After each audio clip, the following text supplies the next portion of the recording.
Écouter des mensonges, quand je connais la vérité. Il y a une étrange expérience que nous avons tous vécue au moins une fois, celle d'écouter quelqu'un nous mentir, alors que nous connaissons déjà la vérité. Ce moment où chaque mot prononcé sonne faux, où l'expression du menteur trahit une infime nervosité, et où l'on se demande jusqu'où il ira dans sa fabrication de la réalité. Pourquoi ment-il alors que la vérité est déjà connue? Est-ce par peur, par manipulation ou simplement par habitude? Dans ces instants, un choix s'offre à nous. Devons-nous le confronter ou devons-nous simplement l'écouter et observer jusqu'à ce que le poids de son propre mensonge le fasse vaciller? Les raisons du mensonge sont multiples. Certaines personnes mentent pour se protéger, pour cacher une faute ou éviter une conséquence désagréable. D'autres le font par opportunisme, pour manipuler, pour gagner un avantage ou pour préserver une illusion qui leur est favorable. Il y a aussi ceux qui mentent presque inconsciemment, par peur du conflit ou pour maintenir une harmonie artificielle.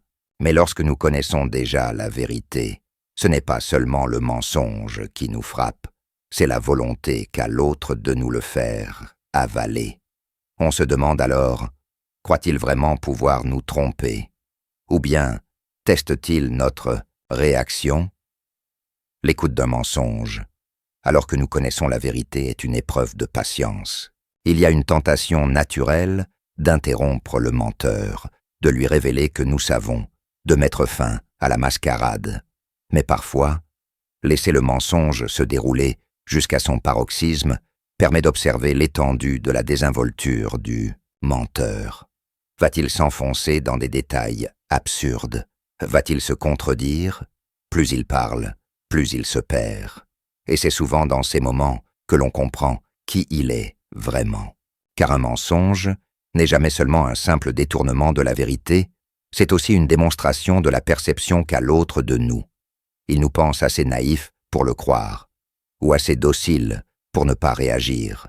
Mais alors, comment devons-nous réagir face à un mensonge que nous avons percé? Certains préfèrent jouer le jeu, feindre l'ignorance, pour voir jusqu'où l'autre ira. D'autres choisissent de confronter directement le menteur, de lui opposer la vérité avec une force inébranlable. Il n'y a pas de réponse unique.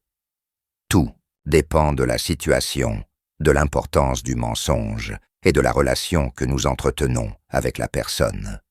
Parfois, révéler que nous savons est un moyen de reprendre le contrôle. D'autres fois, c'est inutile, car certaines personnes s'accrocheront à leur illusion, peu importe la preuve que nous leur opposerons. Au final, écouter un mensonge quand on connaît la vérité est une forme de test, un test de patience, de maîtrise de soi et parfois même de stratégie. Ce que nous choisissons de faire à ce moment-là en dit autant sur nous que sur le menteur. La vérité a souvent une manière bien à elle de remonter à la surface, même quand on tente de l'enterrer sous des couches de faux semblants. Et dans le silence de notre connaissance, nous avons parfois plus de pouvoir que nous ne le pensons.